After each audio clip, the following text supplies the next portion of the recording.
देख रहे हैं और आपके साथ मैं हूं पुनीत। तो चलिए खबरों की शुरुआत करेंगे एक ऐसी बड़ी खबर से जिसे सुना और जब खुलासा हुआ तो हर कोई चौंक गया। जी हां, बात कर रहे हैं काली कमाई वाले स्टोर कीपर की। काली कमाई का कुबेर निकला, और वो भी कौन? स्टोर कीपर, नाम अशफाक अली। अशफाक अली के ठिकानों पर जब छापा मारा गया तो छापा मारने वाली टीम भी दंग रह गई कि एक स्टोर कीपर के पास से इतनी सारी रकम कैसे मिल रही है। राजगढ़ जिला अस्पताल का यह पूर्व स्टोर कीपर रह चुका है और इसके यहां छापे की कार्रवाई की गई। आय से अधिक संपत्ति के मामले में लोकायुक्त की टीम ने यह एक्शन लिया और छापा मारा। और यहां जब छापा मारा तो करोड़ों की बेनामी संपत्ति के दस्तावेज मिले हैं। इसके अलावा भारी मात्रा में कैश मिला है, बड़ी मात्रा में कैश मिला है। भोपाल के इनके मकान पर काफी सारा कैश मिल गया, जेवरात मिले, कीमती गाड़ियों का पता चला, कीमती सामान भी मिला। चल अचल संपत्ति भी लगभग 10 करोड़ रुपए उजागर हुई है। भोपाल और लटेरी के मकान पर दो टीमों ने सर्च किया है, कार्रवाई की है, छापा मारा है। और टीम ने जब छापा मारा तो यह बड़ा खुलासा हुआ है।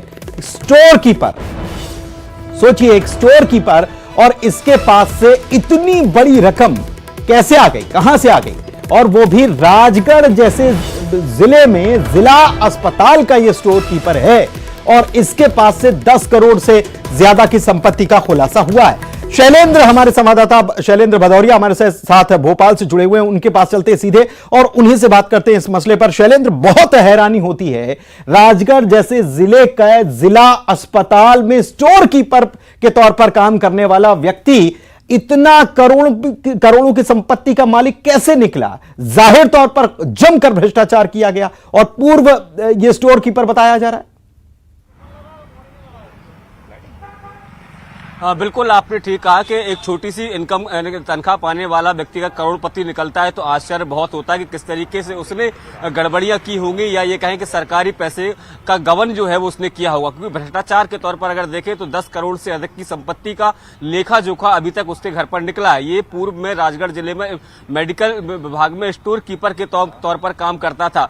तो ये ऐसा भी नहीं कि बहुत बड़े पद पर हो और ऐसे में उसने काली कमाई की हो। अब लोकायुक्त की टीम जो है उसके एक एक चीज को जांचने में जुटी हुई। जिस तरीके से लोकायुक्त को शिकायत मिली थी आय से अधिक संपत्ति की, मैं आपको बता दूं कि लाल घाटी इलाके में जिस इलाके में इसका बंगला है वो बेहद ही पॉश इलाका है। बताया जा रहा है आस पड़ोस के लोगों से जब बात हुई तो लगभग 4 से 5 करोड़ रुपए का तो वो बंगला है। और इसके अलावा राजधानी भोपाल के अलग अलग इलाकों में इसके खाली प्लॉट्स के दस्तावेज मिले हैं जो इसने अपनी पत्नी, अपनी बेटे और अन्य परिजनों के नाम कर रखे थे। इतना ही नहीं, विदिशा जिले के लटेरी में भी एक शानदार आलीशान बंगला बना के रखा है और उसके अलावा वहां कृषि भूमि भी है। जब लोकायुक्त की टीम ने इसके दबिश दी थी तो बड़ी मात्रा में कैश बरामद हुआ था। उस कैश को गिनने के लिए लोकायुक्त की टीम को मशीन बुलानी पड़ी थी। सोने चांदी के गहने मिले हैं, महंगी कारें मिली हैं, महंगी घड़ियां मिली हैं, घर में तमाम तरह के जो उपकरण हैं वो अत्याधुनिक उपकरण इसके घर पर मिले। तो इससे समझा जा सकता है कि भले ही नौकरी छोटी हो लेकिन कमाई इसने कितनी बड़ी की थी। लोकायुक्त की टीम लगातार इसके दोनों ही ठिकानों पर, चाहे लटेरी का हो या राजधानी भोपाल के इलाके हो का जो बंगला है, उस पर दोनों पर लगातार कार्रवाई की जा रही है। संभवतः कल जो है वो इसके बैंक लॉकर्स भी खंगाले जा सकते हैं, क्योंकि कई बैंक की पासबुक इनके यहाँ मिली है। तो ऐसे में बहुत आवश्यक हो जाता है कि बैंक डिटेल को खंगालना, बैंक लॉकर्स को खंगालना। जब बैंक डिटेल और बैंक लॉकर खंगाले जाएंगे तो ये 10 करोड़ की राशि है जो कई गुना बढ़ भी सकती है। जी बिल्कुल, कई गुना बढ़ सकती है। और ये वैसे चौंकाने वाली बात इसलिए नहीं है क्योंकि मध्य प्रदेश में तो जो कर्मचारी हैं वो निकलते ही रहते हैं ऐसे, लेकिन ये कहां से आता है पैसा, ये कैसे इतनी रकम इनके पास से मिल जाती है, कितना बड़ा भ्रष्टाचार, और तब क्यों नहीं लगाम लगाई जाती? बहुत सारे सवाल खड़े होते हैं। बहुत शुक्रिया शैलेंद्र आपका इस तमाम जानकारी के लिए। बढ़ते हैं आगे। नीति आयोग की गरीबी पर रिपोर्ट आई है और इस रिपोर्ट से अच्छी खबर आई है। मध्य प्रदेश के गांवों में 20% गरीबी कम हुई है। जी हां, यह रिपोर्ट बता रही है कि 20% गरीबी कम हुई है। हर 10 में से एक मध्य प्रदेश का व्यक्ति गरीबी रेखा से बाहर हो गया है। नीति आयोग की रिपोर्ट पर सीएम शिवराज सिंह चौहान खुशी जता रहे हैं, इसे गर्व का विषय बता रहे हैं। सीएम ने अधिकारियों को भी इसके लिए बधाई दी है। नीति आयोग ने दरअसल साल 2015-16 और 2019-21 के दौरान की यह रिपोर्ट जारी की है। इस रिपोर्ट के मुताबिक देश में 13.5 करोड़ लोग गरीबी रेखा से बाहर हुए हैं। और आत्मा जहाँ चारों का सुख हो वही अमीरी है, केवल धन से अमीरी नहीं है। और इसलिए गरीबी की जो परिभाषा केवल रोटी मिल गई और खुश हो गया, ये नहीं है। ये सही कहा आपने कि शिक्षा ना होना, अशिक्षा गरीबी है, दूर करनी पड़ेगी। जब मैं पहले टर्म में मुख्यमंत्री बना तो बिजली पानी सड़क कुछ थी नहीं, तो उस समय मेरे लिए जो प्रायोरिटी थी कि जब तक सड़कें नहीं होगी विकास हो ही नहीं सकता। सड़क बनाओ, बिजली लेके आओ। बिजली केवल रोशनी नहीं करती, आर्थिक गतिविधियां बढ़ाने का काम करती, छोटी छोटी इंडस्ट्री गांव-गांव में शुरू हो जाती है। सूखे खेत कभी किसान को अमीर नहीं कर सकते, इसलिए सिंचाई का इंतजाम करो। आज जो चीजें आज दिखाई दे रही है, मुझे कहते हो कि कई लोग सवाल उठा सकते हैं। अब मैंने सुना कि आज बहस चल रही थी कि राशन कार्ड कम क्यों नहीं हो रहे। नहीं होंगे राशन कार्ड कम, क्योंकि राशन मिलने के कारण भी तो गरीबी कम हुई है भाई। सीएम शिवराज सिंह चौहान ने प्रधानमंत्री मोदी के एमपी दौरे की जानकारी दी है। साथ ही कांग्रेस और कमलनाथ पर ताबड़तोड़ हमले किए हैं। उन्होंने कांग्रेस के सवालों का अपने अंदाज में जवाब भी दिया है।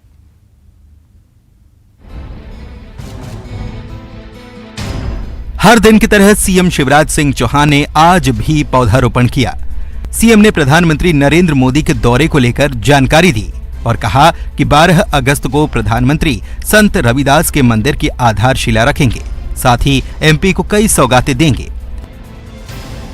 संत रविदास जी के स्मारक का भूमि पूजन करने स्वयं प्रधानमंत्री श्रीमान नरेंद्र मोदी जी पधार रहे, लेकिन मैं अत्यंत प्रसन्नता के साथ आपको बता रहा हूं कि प्रधानमंत्री जी एक और बड़ी सौगात बुंदेलखंड और मध्य प्रदेश को देने वाले हैं।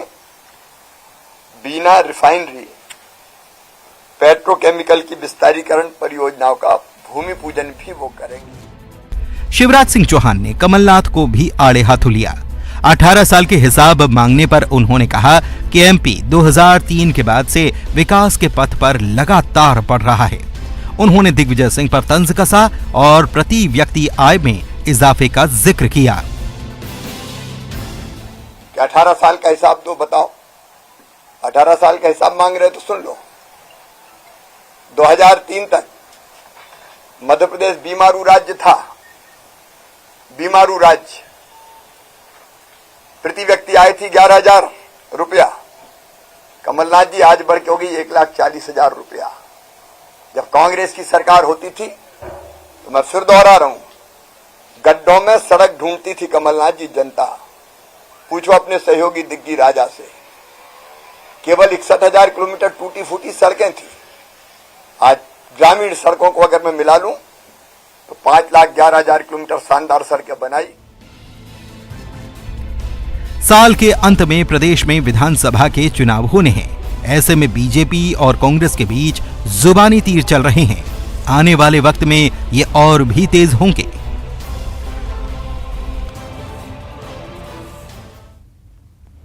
इधर छिंदवाड़ा में बागेश्वर बाबा की कथा को लेकर कमलनाथ अपनों के साथ साथ बीजेपी के निशाने पर भी आ गए हैं।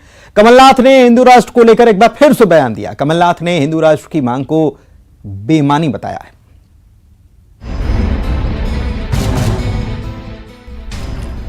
ये शायद पहली बार है कि बागेश्वर धाम प्रमुख धीरेन्द्र शास्त्री से ज्यादा चर्चा कथा कराने वाले की हो रही है।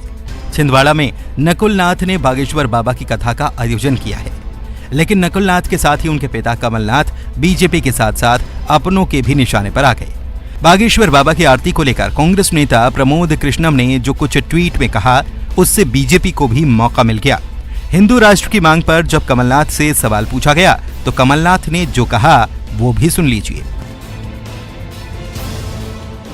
जिस देश में इतनी बड़ी परसेंटेज में हो वहाँ कोई बहस की बात है?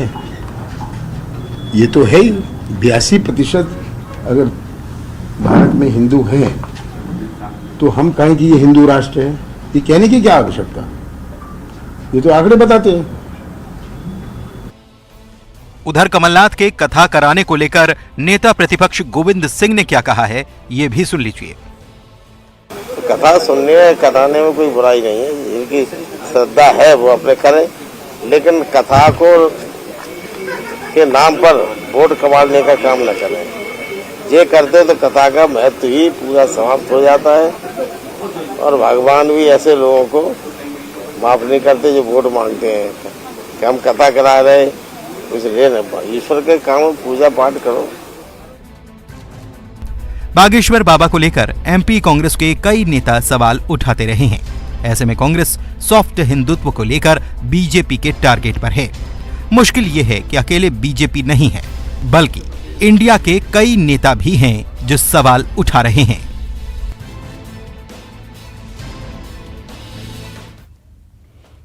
बीजेपी के राष्ट्रीय महासचिव कैलाश विजयवर्गीय ने ट्वीट किया है, कांग्रेस पार्टी के नेता आचार्य प्रमोद कृष्णम जी का धन्यवाद तो बनता है, जिन्होंने कांग्रेस का हिंदू विरोधी और दोगला चरित्र उजागर किया है।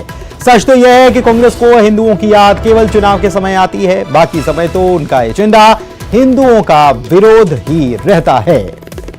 आपको बता दें कि आचार्य प्रमोद कृष्णम ने ट्वीट किया था और इस ट्वीट में कमलनाथ जो कथा करा रहे हैं उसके ऊपर उन्होंने ये पूरा ट्वीट उसी को लेकर लिखा था। बागेश्वर धाम के धीरेन्द्र कृष्ण शास्त्री को लेकर लिखा था।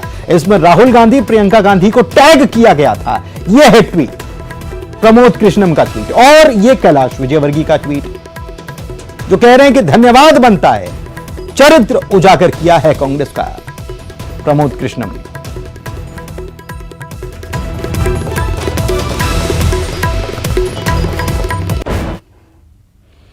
बढ़ते आगे, खंडवा में कांवड़ियों पर हुए पथराव को लेकर गृह मंत्री ने उच्च स्तरीय जांच के आदेश दे दिए हैं। इसके साथ ही त्योहार को लेकर पुलिस महकमे को अलर्ट रहने के लिए कहा गया है। उन्होंने कहा है कि घटना का सीसीटीवी पुलिस ने निकाल लिया है और जो भी दोषी होगा उस पर कार्रवाई होगी।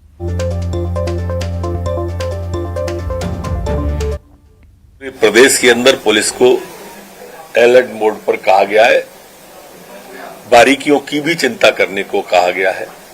जहां तक सवाल खंडवा का है, खंडवा में स्थिति पूरी तरह से नियंत्रण में है।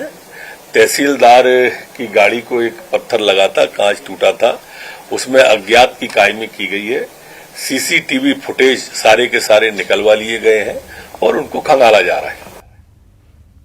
प्राथमिक शिक्षकों ने अपनी मांगों को लेकर मोर्चा खोल दिया है। नियुक्ति की मांग को लेकर इन लोगों ने भोपाल में मुंडन कराया और बाल दान कर दिए।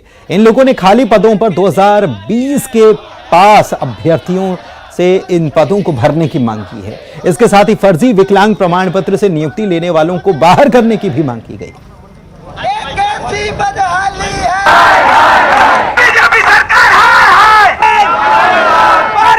पिछले 1.5 साल से हम लोग आंदोलनरत हैं और जगह जगह पर धरना प्रदर्शन किया और यहाँ पर 5 जून से क्रमिक भूख हड़ताल चला। उसके 6 दिन बाद लगातार अमरण अनशन भी किया है, लेकिन सरकार के कान नहीं खुले हैं। हम तो यही चाहते हैं कि हमारी मांगे जल्द से जल्द पूरी हो। हम तब से यही मांग कर रहे हैं, रिक्वेस्ट कर रहे हैं और आज हम लोगों ने बाल भी अपने दिए हैं, मुंडन कराया है, भाइयों ने मुंडन कराया है, हम लोगों ने अपने बाल दिए हैं और अब हम मांग कर रहे हैं सरकार से 51,000 की मांग कर रहे हैं हम लोग। इधर उज्जैन में फिल्म OMG 2 का विरोध जारी है। फिल्म को लेकर अखिल भारतीय पुजारी महासंघ ने फिल्म के निर्माता, निर्देशक और अभिनेता अक्षय कुमार को नोटिस भेज दिया है। महासंघ जन सुनवाई में फिल्म नहीं लगवाने की मांग भी करेगा। इसके साथ ही एमपी सरकार से भी प्रदेश में फिल्म को रिलीज न करने की मांग करेगा। बता दें कि OMG 2 फिल्म को सेंसर बोर्ड की तरफ से ए सर्टिफिकेट मिला है, एडल्ट कैटेगरी का सर्टिफिकेट यह है। फिल्म के कुछ हिस्सों की शूटिंग महाकाल मंदिर में भी हुई है और ऐसे में महाकाल मंदिर के पुजारी और दूसरे संगठन अश्लीलता को लेकर फिल्म पर रोक लगाने की मांग कर रहे हैं। साथ ही पहले भी ये मांग कर चुके हैं कि फिल्म में जो मंदिर में सीन फिल्माए गए हैं उनको हटाया जाए। सभी स्टे भी लेंगे और नहीं है तो फिर जो है वो तो सड़क तो है ही, फिर हम उसके लिए भी आंदोलन करेंगे। 11 तारीख को फिल्म लगने वाली है उसके लिए। अब वो 11 तारीख देखिए, हम लोग जो हैं मंदिरों से जुड़े हुए हैं, पुजारी लोग हैं, हम ज़्यादा प्रदर्शनों में से ज़्यादा विश्वास कानून में और धार्मिक आस्थाओं से करते हैं। आगे जो भी होगा, हिंदू संगठन जो है वो बिल्कुल तैयार बैठे हैं। यदि इस तरीके की बात यदि कानून से नहीं मानी गई तो फिर हिंदू संगठन। इंदौर से बड़ी खबर आपको बता रहे हैं, दो गुटों के बीच मारपीट हुई है। इंदौर के सदर बाजार इलाके की यह घटना बताई जा रही है। दो पक्ष आपस में भिड़ गए। मारपीट का सीसीटीवी फुटेज भी सामने आ गया है। सदर बाजार पुलिस अब पूरे मामले की जांच में जुटी हुई है। दो गुट आपस में भिड़ गए। इंदौर से ये खबर सामने आई है, ये तस्वीर भी सामने आई है। देखिए, सीसीटीवी फुटेज में ये मारपीट की घटना सामने आई है और इस मामले में पुलिस ने कार्रवाई भी की है। पुलिस जांच कर रही है।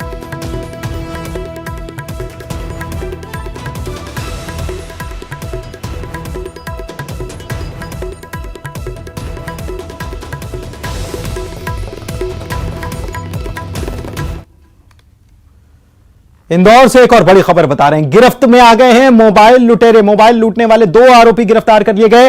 दोस्त का जन्मदिन मनाने के लिए इन लोगों ने मोबाइल लूट लिया।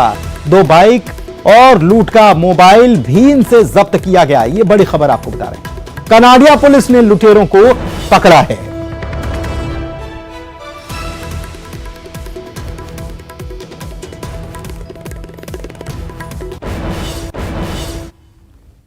चलिए आगे बढ़ते हैं और बात करते हैं ग्वालियर के लोक स्वास्थ्य यांत्रिकी विभाग के घोटाले कांड की।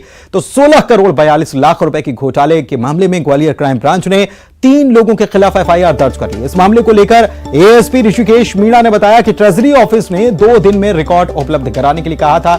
इसके बाद काफी चीजें स्पष्ट भी हो जाएंगी।